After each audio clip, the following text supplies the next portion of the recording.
Hello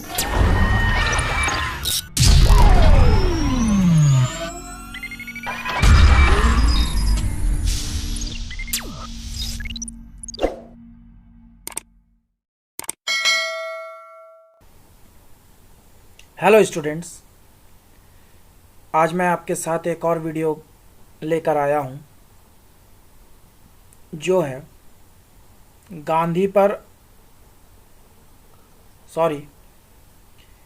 Gandhi ji का अर्थव्यवस्था पर क्या विचार था, इसके बारे में आज हम लोग देखेंगे।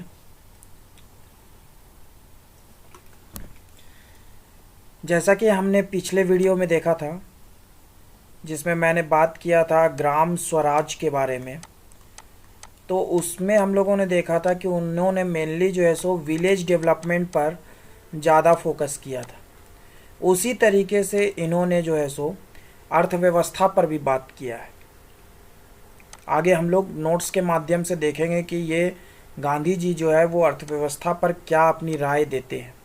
ठीक है, तो अभी तक अगर आपने मेरे चैनल को नहीं सब्सक्राइब किया, सब्सक्राइब कीजिए, वीडियोस को लाइक ज़रूर कीजिएगा, कमेंट ज़रूर कीजिएगा आप कहाँ से देख रहे हो इस वीडियो को, और अपने दोस्तों के बीच शेयर ज़रूर कीजिएगा। और मेरे वीडियो से आपको अगर एग्ज़ामिनेशंस में कुछ बेनिफिट मिला हो तो कृपया सपोर्ट करो चैनल को। ठीक है, आप अगर सब्सक्राइब कीजिएगा मेरे वीडियोज़ तो आपको थैंक्स का भी ऑप्शन आएगा, आप थैंक्स भी दे करके इस चैनल को सपोर्ट कर सकते हो। ठीक है, तो इंट्रोडक्शन से हम लोग आगे बढ़ते हैं। जो स्टूडेंट्स नोट्स को लिखते हैं वो कृपया नोट्स को लिखेंगे, क्योंकि नोट्स लिखने से बहुत सारी बातें ऐसे ही दिमाग में आ जाती हैं, और उसके बाद एग्ज़ामिनेशन के टाइम में जो है सो 3-4 बार वीडियोस को देख लीजिएगा, आराम से एग्ज़ामिनेशंस लिखा जाएगा। एग्ज़ामिनेशन लिखाने में कोई दिक्कत नहीं होगा। ठीक है, इंट्रोडक्शन भूमिका की बात करते हैं। पहला तो गांधी 20वीं सदी के एक महान स्वतंत्रता सेनानी, राजनीतिज्ञ, दार्शनिक, समाज सुधारक, धार्मिक नेता, अर्थशास्त्री और संपूर्ण मानव के मसीहा हैं। उनका राजनीतिक दर्शन सामाजिक, आर्थिक और आध्यात्मिक विचारों पर आधारित है। एक सच्चा विचारक मनुष्य के प्रत्येक पहलू का अध्ययन करता है। गांधी ने मनुष्य के आर्थिक पहलू का सूक्ष्म रूप से अध्ययन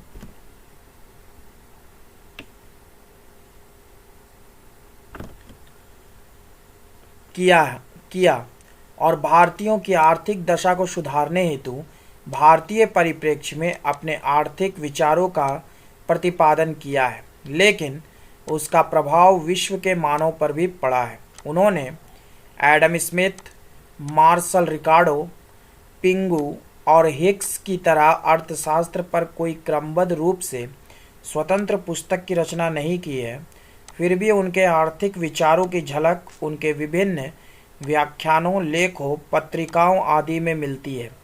यदि उनका विश्लेषण और अनुशीलन किया जाए तो उनका आर्थिक विचार प्रलक्षित होता है, जो एक क्रांतिकारी विचार माना जाता है।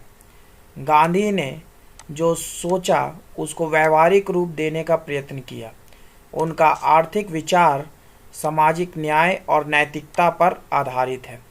रोटी के लिए श्रम और संरक्षता का सिद्धांत इसका बहुत बड़ा उदाहरण है।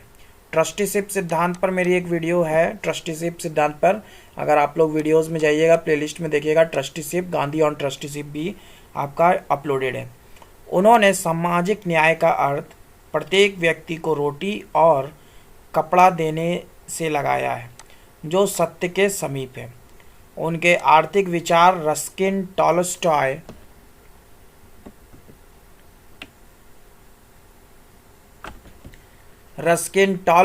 रामकृष्ण परमहंस और विवेकानंद जैसे महर्षियों से प्रभावित है, जिसका ज्वलंत उदाहरण अपरिग्रह का सिद्धांत है। विश्व का शायद ही कोई अर्थशास्त्री हो जिसने अपने आर्थिक विचारों को स्वयं व्यावहारिक रूप देने का प्रयत्न किया हो। गांधी ने स्वदेशी आंदोलन के अंतर्गत चरखा को स्वरोजगार और आत्मनिर्भरता की कुंजी बताया। भारत की गरीबी के उन्मूलन के मार्ग को इसके द्वारा प्रशस्त किया जा सकता है। गांधी का स्वप्न था भारत के गांव-गांव में ग्राम स्वराज की स्थापना करना, जो आर्थिक रूप से आत्मनिर्भर और स्वावलंबी होगा तथा वह राजनीतिक शक्ति का केंद्र स्थल होगा। इस प्रकार प्रत्येक ग्रामीण राजनीतिक और आर्थिक क्षेत्र में भागीदार होगा और अपने भाग्य का लिखित निर्माता होगा। अगर मेरे वीडियो से कुछ बेनिफिट मिला हो तो कृपया सपोर्ट करो। गांव-गांव में घी और दूध की नदियां बहेंगी तथा ग्रामीण सुख की बंसी बजाएंगे। आसमान से उतरकर स्वर्ग भारत की धरती पर आ जाएगा और विश्व की दौड़ में भारत अग्रणी रहेगा। इसमें से इंट्रोडक्शन में से कुछ कुछ पॉइंट्स लिखिएगा, कुछ कुछ बातों को लिखिएगा जो आपको थोड़ा ये लग रहा है उसको क्या कहते हैं शॉर्ट करके आप लिख सकते हैं, ठीक है। जैसे मैंने बड़ा लिखा है क्योंकि आपके पास जो है सो मटेरियल होना चाहिए ज़्यादा से ज़्यादा, ताकि आप वहाँ पर जो है सो मिनिमम बातों को लिख सके। इसीलिए मेरे नोट्स जो है सो इजी लैंग्वेज में होते हैं और मैं कम से कम जो है सो 8 से 9 पेज मिनिमम जो है बनाने की कोशिश करता हूँ, ताकि आप 8 से 9 पेज पढ़िएगा तब आपका वहाँ पर 3 से 4 पेज आप लिख पाइएगा। तो इसलिए हम मटेरियल ज़्यादा से ज़्यादा देने की कोशिश करते हैं। आर्थिक आदर्श, इकोनॉमिक आइडियल। पहला, धन का असमान वितरण एक सामाजिक रोग है। गांधी जी का पहला।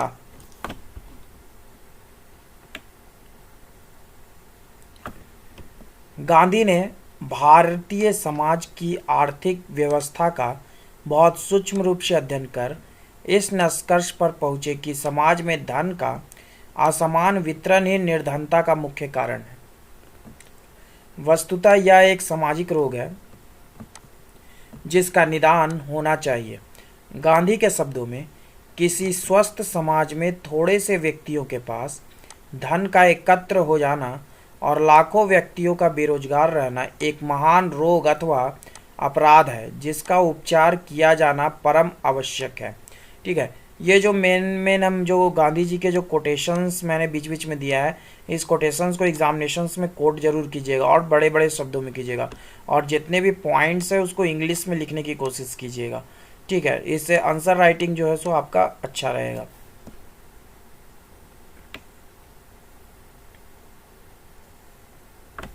नेक्स्ट, आर्थिक आदर्श का अर्थ भोजन और वस्त्र की प्राप्ति। गांधी के अनुसार आर्थिक आदर्श का अर्थ है समाज के प्रत्येक व्यक्ति को सदा भोजन और वस्त्र की प्राप्ति। जैसा कि गांधी ने स्वयं लिखा है, भोजन और वस्त्र सब व्यक्तियों को बिल्कुल उसी प्रकार उपलब्ध होने चाहिए जिस प्रकार उनको ईश्वर की वायु और जल उपलब्ध है। भोजन और वस्त्र को अन्य व्यक्तियों के शोषण का साधन बनाना उचित नहीं है।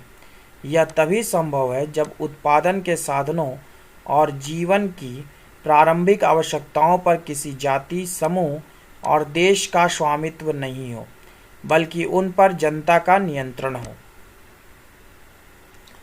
नेक्स्ट हमारा है आर्थिक समानता, इकोनॉमिक इक्वालिटी।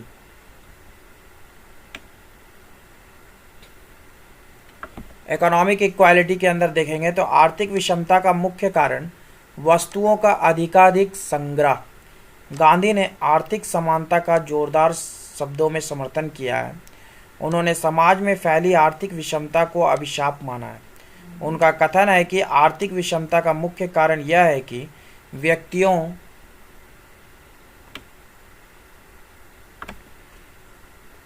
में आवश्यकता से अधिक वस्तुएं रखने तथा संग्रह करने की प्रवृत्ति। इस प्रवृत्ति के कारण साधन संपन्न व्यक्ति अपनी आवश्यकता से अधिक वस्तुओं का संग्रह करते हैं और दूसरी ओर साधनहीन व्यक्ति वस्तुओं के अभाव में कष्ट झेलते हैं। अतएव गांधी ने इस आर्थिक विषमता के स्थान पर आर्थिक समानता को स्थापित करना चाहा है। नेक्स्ट आपका आर्थिक समानता का अर्थ, meaning of economic equality. Gandhi ने अपनी राजनीतिक व्यवस्था में आर्थिक समानता का बीजारोपण करना चाहा है। आर्थिक समानता का सही अर्थ क्या है, इस पर प्रकाश डालते हुए गांधी ने स्वयं लिखा है, आर्थिक समानता का अर्थ यह है कि जिन मुट्ठी भर लोगों के हाथों में राष्ट्रीय संपत्ति का अधिकांश भाग एकत्र हो गया है वे नीचे उतरे और जो करोड़ों नंगे और भूखे व्यक्ति हैं वे ऊपर उठे।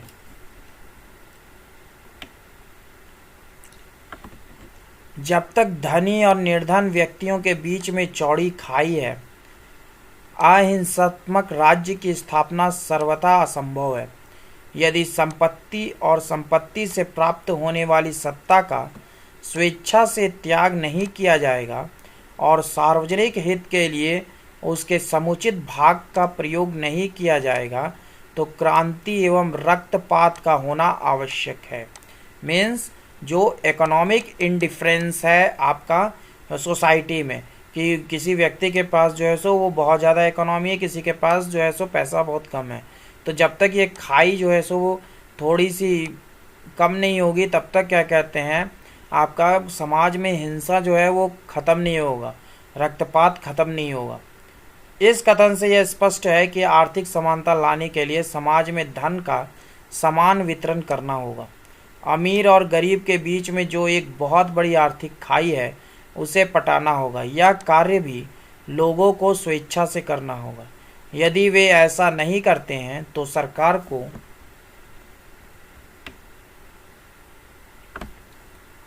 कानून का सहारा लेना होगा। ठीक है, इस आधार पर आप लोग देखे होंगे कि आपका फंडामेंटल राइट्स में जो था वो पहले जो है सो राइट टू प्रॉपर्टी था, लेकिन इसको जो है सो हटा दिया गया। हटाने के बाद इसको जो है सो लीगल राइट्स बना दिया गया 300A के तहत। नेक्स्ट आपका आता है अस्तेय और अपरिग्रह का सिद्धांत, प्रिंसिपल ऑफ नॉन स्टीलिंग और एंड नॉन पोजेशन। अस्तेय, नॉन पोजेशन। गांधी ने समाज में आर्थिक समानता लाने के लिए अस्तेय एवं अपरिग्रह का सिद्धांत का प्रतिपादन किया है, जो नैतिक सिद्धांतों पर आधारित है। उनके अनुसार अस्तेय का अर्थ यह है कि व्यक्ति को अपने पास केवल वही वस्तुएं रखनी चाहिए जिनकी उसको आवश्यकता है। उन्होंने स्पष्ट शब्दों में कहा है कि आवश्यकता से अधिक वस्तुएं रखना चोरी है। ठीक है, जितना आपके पास आवश्यकता है उतना ही आप वस्तु रखिए, बाकी अगर आप रख रहे हो उससे ज़्यादा संग्रह कर रहे हो तो वो जो है सो चोरी है। ठीक है, नेक्स्ट हमारा पॉइंट आता है गांधी के आर्थिक विचार की आलोचनाएं, क्रिटिसिज्म। विभिन्न विद्वानों ने गांधी के आर्थिक विचारों की आलोचनाएं निम्नलिखित रूप से की है। पहला, आर्थिक आदर्श अधूरा, इकोनॉमिक आइडियल इनकम्प्लीट। गांधी ने आर्थिक आदर्श का अर्थ रोटी और वस्त्र से लगाया है, जो अधूरा है। उसमें मकान, चिकित्सा और शिक्षा का भी समावेश होना चाहिए। इन 5 मौलिक आवश्यकताओं की पूर्ति प्रत्येक मनुष्य के लिए अनिवार्य हो।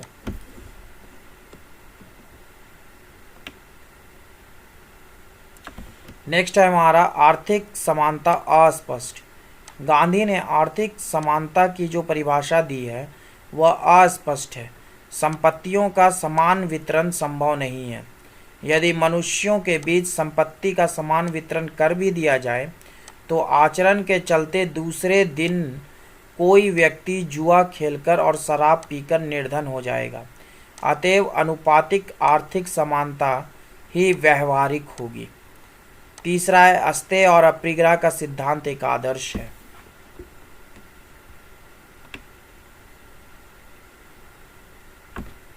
गांधी ने समाज में आर्थिक समानता लाने के लिए गीता का अस्तेय और अपरिग्रह सिद्धांत प्रस्तावित किया है, जो आम जनता व्यवहार में नहीं ला सकती है।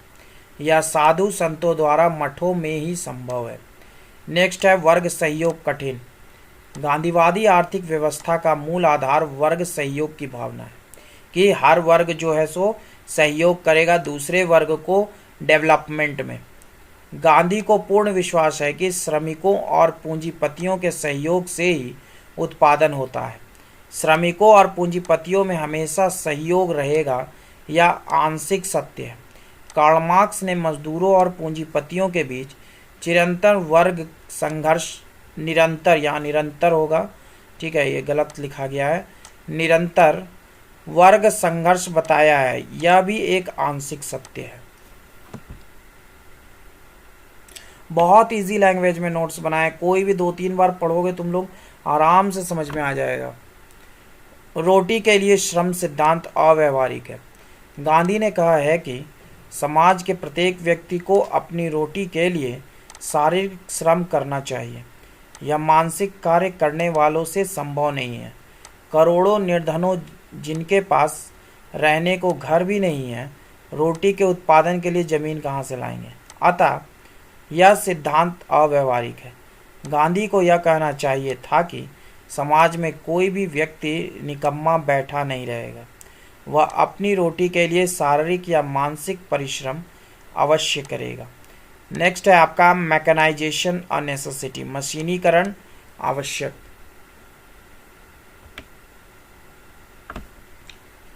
कल कारखानों की स्थापना एक आवश्यकता बन गई है।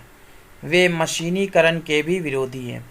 आज के वैज्ञानिक युग में राष्ट्र प्रगति नहीं कर सकता है, इसके साथ ही अपनी बढ़ती हुई आबादी को रोजगार नहीं दे सकता है।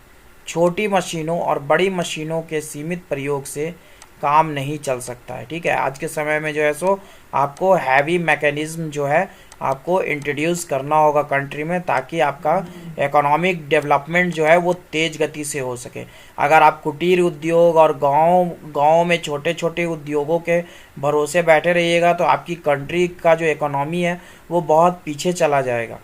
ठीक है, नेक्स्ट है आपका आर्थिक विकेंद्रीकरण, कुटीर उद्योगों द्वारा एक स्वप्न है। गांधी ने कुटीर उद्योगों के द्वारा भारत में आर्थिक विकेंद्रीकरण लाना चाहा है, जो एक स्वप्न दिखाई पड़ता है। भारत में अभी कुटीर उद्योगों की स्थिति अत्यंत ही दयनीय है। अधिकांश कुटीर उद्योग मरणसान है। उनके पास ना पूंजी है और ना ही उत्पादित वस्तुओं के लिए बाजार। अभी जो न्यू गवर्नमेंट है आपकी मोदी गवर्नमेंट, 2014 से कुटीर उद्योग पर ज़्यादा फोकस की हुई है और गाँव का डेवलपमेंट जो आपका विलेज डेवलपमेंट है उसमें भी काम कर रही है, जिसमें कि आपका स्किल इंडिया के तहत काम हो रहा है, डिजिटल इंडिया के तहत काम हो रहा है। ठीक है, बहुत सारी योजनाओं को जो है सो लाया गया है। यहाँ तक कि आपका ई ग्राम स्वराज एक पोर्टल भी जो है सो भारत सरकार के द्वारा बनाया गया है। ई ग्राम स्वराज जो है एक पोर्टल भी जो है सो भारत सरकार के द्वारा बनाया गया है। नेक्स्ट आपका है खादी कीमती। गांधी के कुटीर उद्योगों में खादी को महत्वपूर्ण स्थान प्राप्त है। आज खादी इतनी महंगी हो गई है कि निर्धन व्यक्ति नहीं खरीद सकते हैं, जिसके कारण उसकी बिक्री कम हो गई है और अब वह केवल नेताओं के व्यवहार की वस्तु रह गई है।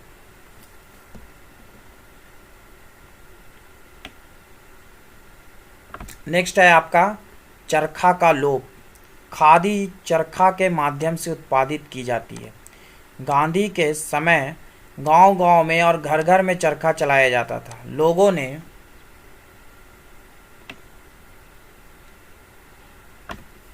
चरखा चलाना अपना दैनिक कार्यक्रम बना लिया था, लेकिन गांधी के निधन के बाद चरखा अब अव्यावसायिक रह गया है। लोगों की आस्था इसके प्रति घटती जा रही है। नेक्स्ट है आपका स्वदेशी की भावना छिन्न। भारतीय राष्ट्रीय आंदोलन के समय स्वदेशी का प्रचार बड़े जोरों से किया गया और आम जनता ने इसे स्वीकारा। अपने देश की वस्तुओं को ही व्यवहार में लाना एक आदर्श के रूप में स्वीकार किया गया। मोतीलाल नेहरू ने इसी से प्रेरित होकर अपने विदेशी वस्त्रों का होलिका दहन किया, जिसकी आग की तक प्रज्वलित रही। वर्तमान समय में लोगों के हृदय में स्वदेशी वस्तुओं के प्रति उतनी आस्था नहीं रही। गांधी का यह विचार भी लुप्त हो रहा है।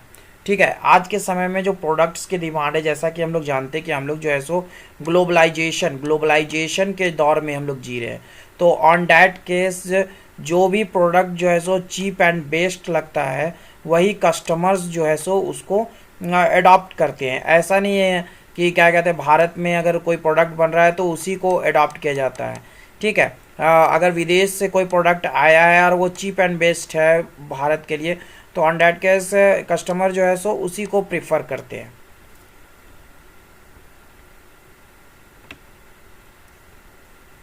नेक्स्ट है हमारा, नेहरू ने गांधीवादी आर्थिक विचार की उपेक्षा की। स्वतंत्रता प्राप्ति के बाद भारत की शासन सत्ता जवाहरलाल नेहरू के हाथों में आई। नेहरू पश्चिमी सभ्यता से काफ़ी प्रभावित थे। उन्होंने इंग्लैंड, फ्रांस, जर्मनी, रूस, अमेरिका जैसे देशों के दौरा करने के बाद इस निष्कर्ष पर पहुँचे कि भारत का विकास बड़े बड़े कारखानों की स्थापना पर ही निर्भर है। इसी क्रम में उन्होंने दुर्गापुर, राउरकेला और भिलई में स्टील कारखाना, हटिया में भारी यांत्रिक कारखाना तथा अन्य जगहों पर खाद, दवा आदि की बड़ी बड़ी फैक्ट्रियां स्थापित की गई, जिससे गांधी के आर्थिक विचारों को धक्का लगा। नेहरू ने कभी भी गांधीवादी आर्थिक विचार को गंभीरता से नहीं लिया और ना ही लागू करने की चेष्टा की। ठीक है।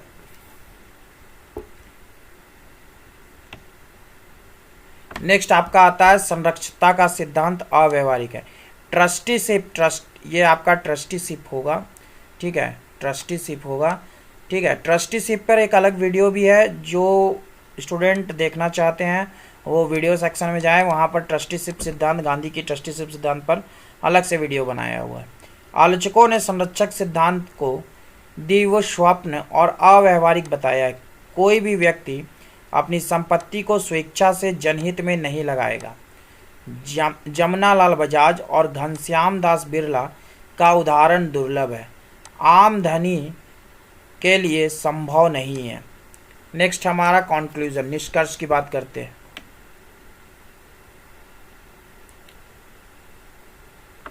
निष्कर्ष की बात करें तो उपयुक्त आलोचनाओं के आधार पर यह नहीं समझ लेना चाहिए कि आर्थिक विचार महत्वहीन है।